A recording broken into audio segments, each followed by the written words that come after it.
Mauro Naves, tudo bom, Guga? E aí, Rizek, tudo bem? Bem-vindo, instalou, hein? Prazer é... Vai ser bom o programa, quando instala o programa vai ser bom. Eu gosto de aperto de mão firme. Eu também, quando instala vai ser bom o programa. E olhando na cara, de preferência. Olhando na cara? Tem que olhar na cara? Tá olhar bom. na cara. Olho no olho. Olho no olho. Caio, bem-vindo ao programa, tudo bem? Sempre um prazer, tudo jóia, Rizek. Beleza, Caião, o prazer é todo nosso. Mauro, bem-vindo, cara, tudo bem? Prazer estar aqui novamente. Pena que a gente comece com essa notícia tão triste aí, né?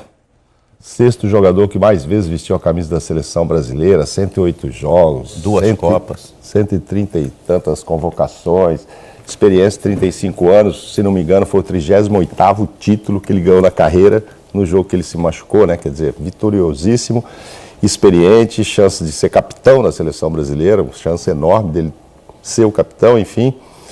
Agora é torcer para que os substitutos, se não vão jogar a bola que ele jogaria, o Daniel, pela experiência e até entrosamento que já tinha, mas que pelo menos acertem o esquema do Tite, que também tem um esquema de defesa ali que você tem que estar acostumado. Então, enfim, perdeu muito a seleção sem o Daniel, sem dúvida alguma. Torcer para que quem for convocado aí possa estar bem também. Eu li uma entrevista, ele deu a entrevista, o Naim Emery, eu li hoje no Globoesporte.com, ele falando o seguinte: a lesão do Daniel foi aos 80 minutos do segundo tempo. O jogo já estava garantido. Aí ele fez um discurso sobre o que ele considera o caráter do Daniel Alves como jogador. Está se dedicando naquele momento ele ainda, falou, o jogo, né, já resolvido. Exatamente. 80 do segundo tempo, o cara tem 35 anos, está na Copa, e aos 80 minutos de jogo, ele vai e tenta fazer a jogada, recuperar a bola de um adversário. A mesma seriedade de ser. Né? Então, Eu só queria fazer uma ponderação assim, eu não tenho nem muito o que acrescentar em relação à experiência, a perda, é uma perda. Só que o Daniel vinha falhando, tanto no PSG como na seleção, em lances de gol dos adversários ou em lances de perigo de gol dos adversários.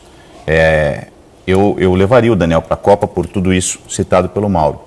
Mas eu só queria fazer essa constatação. Ele é um cara que às vezes inventa em lugares perigosos do campo e acho que o Brasil tem opções. Eu não acho que seja essa sangria passado o momento de compaixão com a lesão do cara que vai perder a terceira Copa.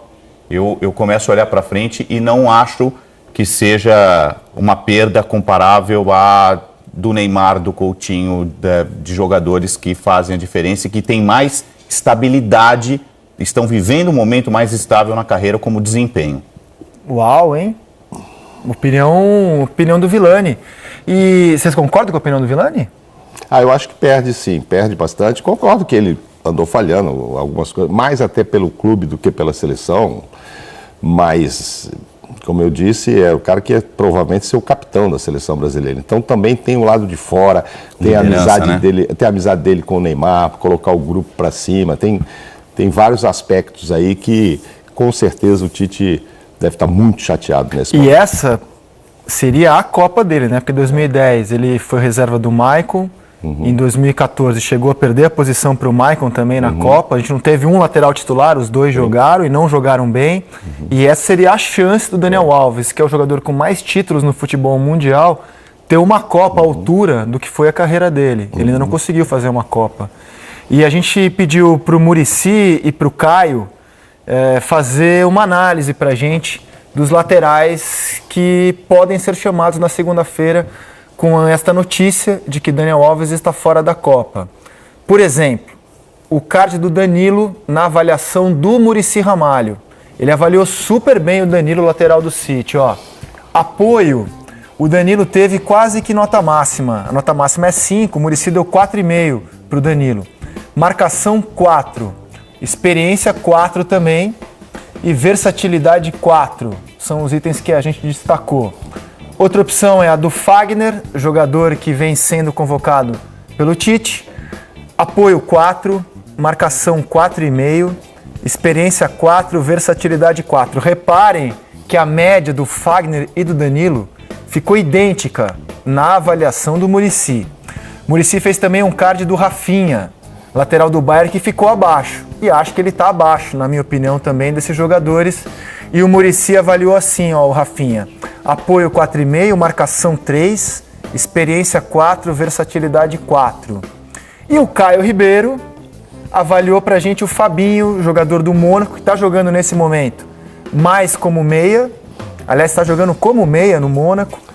E aí a nota é maior que a do Rafinha, um pouco menor do que a do Danilo e a do Fagner, na avaliação que o Caio fez só do Fabinho. Ele deu apoio 3, marcação 4, experiência 4, versatilidade 5. Pelos cards, se os cards fossem... Já pensou que loucura? O Tite vai se basear só nos cards do Seleção para convocar? Ele levaria o Danilo e o Fagner. Quem vocês levariam? Quais são as melhores opções pensando na Copa do Mundo? Só fazer um comentário antes de dar esse palpite sobre quem ele vai levar. O Rafinha está jogando na esquerda, porque o lateral direito do Bayern é o lateral da seleção. Isso. Falhou na semifinal contra o Real Madrid. Não, falhou. Pois é, ele está jogando mais na esquerda do que na direita. O Danilo idem. O Danilo idem. É o inglês que é o lateral do Guardiola pelo lado direito. Então ele também está jogando na esquerda. O Fabinho está mais no meio do que na lateral. Você vê como é que tá o Tite agora? Quem vai se readaptar? Fagner está machucado nesse momento. O Fagner está machucado, vai ser avaliado no domingo, né? Que o Fagner não tem condições de treinar nessa semana primeira aí, que é de Teresópolis, que o Fagner precisa de uns 10 dias para frente, 15 dias. Ou seja, se ele trouxer o Fagner, eu acho que a tendência é grande, ele também não tem o Fagner na granja, e aí vai dar oportunidade para esse segundo que ele chamar, de repente, participar como titular do primeiro amistoso. O Fagner terá uma semana lá na Inglaterra, vamos supor que o Fagner venha junto com outro para ser o titular. Ele vai perder a primeira semana de treino, o outro vai se adaptar ali, que seria uma readaptação, se for o Danilo, se for o Rafinha. Não acredito muito no Fabinho, não. Acho que fica entre esses 3, saem os 2. Já te respondendo, entre os 3 saem 2. Acredito também em Fagner e Danilo mais. E aí, esse cara que vai se readaptar, provavelmente o Danilo, sim, na minha opinião, tem mais chance de começar o amistoso como titular, ou seja, porque o Fagner não pode treinar. Então, o cara que vem, que talvez fosse a terceira opção, pode se tornar o titular. Pensando nessa ordem, que ele fosse levar o Daniel ou o Fagner. Agora é Daniel, Fagner e Danilo. O Danilo chega, é o que vai treinar e vira titular. A oportunidade é grande demais para os dois, mas o futebol é assim, né? Ainda mais se tratando de Copa do Mundo. Tem um histórico grande de jogadores que às vésperas da Copa se machucam e aqueles que são um pouquinho menos menores as opções de estarem lá acabam passando na frente. Primeiro eu queria mandar um abraço para o Daniel. É um cara fantástico, um cara querido por todo mundo, é um vencedor, que por todos os lugares onde ele passou, principalmente Barcelona e Seleção Brasileira, ele ganhou demais.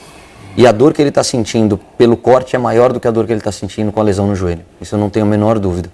Porque o atleta, ele se condiciona pela oportunidade. E ele conquistou no campo a oportunidade de disputar uma Copa do Mundo. Quando você se machuca, você sabe que você estaria apto a jogar uma Copa do Mundo, representar o seu país. E por uma lesão você não está lá, dói demais. Então um abraço ao Daniel, que ele tem uma ótima recuperação. Em relação às opções, eu concordo com o Mauro. Eu ficaria com Fagner e Danilo. E não me preocuparia tanto em relação ao que o Villani falou. Eu acho que os dois vêm sendo convocados. Então eles já estão adaptados quanto ao modelo de jogo do Tite.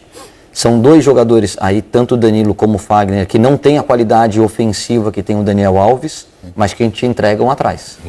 Dificilmente você se cria em cima do Fagner. O Fagner marca muito, ele é baixo, mas o Daniel também era. Às vezes eles entregam mais faltas que nem precisa. Os dois, eu tô com eles, Danilo e Fagner, os dois entregam mais defensivamente do que o Daniel. Exato. Vocês concordam? Sim. Daniel vinha sendo escalado na ponta direita em alguns jogos do PSG. Pela força ofensiva que ele tem. Bate falta, chega bem ao fundo, tem bom cruzamento.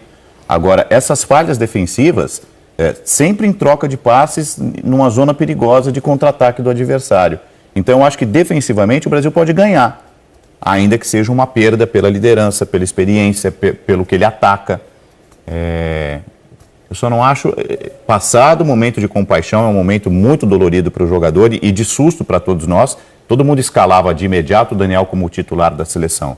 Eu acho que calma, que tem quem jogue e bem na lateral direita. Posso falar só um pouquinho sobre a lesão? Claro.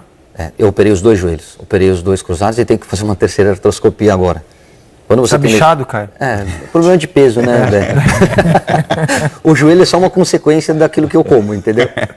Quando você machuca o medial colateral, quando você lesiona o menisco, dói. Você não consegue apoiar o pé, dói bastante. Então você tem que participar da fisioterapia para tirar a inflamação e a dor. O cruzado é instabilidade. Você não tem a estabilidade do joelho. Ele roda, ele falseia. Então, a pior lesão num atleta de alto rendimento é o ligamento cruzado. Parece que a do Daniel não é a das mais graves. E o que acontece, né? E por que o Daniel vai chegar a um período que ele vai se questionar se ele não poderia estar lá ou não? Porque o cruzado dói menos. Tirando o processo inflamatório, na hora que você consegue com fisioterapia tirar a dor, você se sente apto. Por exemplo, o medial dói mais tempo, o menisco te incomoda um período maior, o cruzado não. Só que o cruzado ele te engana por conta dessa instabilidade. Então é a única lesão de joelho que você não pode correr risco. Um mês, se ele tivesse 3 meses, eu apostaria que ele estaria na Copa, caso não fosse cirúrgico. Agora, por 30 dias, 40 dias aí, a Copa batendo na porta, você ter a instabilidade de um ligamento cruzado, infelizmente não dá para levar. É realmente um risco muito grande. E uma dúvida que a gente tem, segunda-feira, como vocês estão vendo aí, ó, tem convocação ao vivo para a Copa do Mundo, o programa vai ser especialíssimo, a gente vai ficar no ar da 1 da tarde até às 5 e às 2 está prevista a convocação do Tite.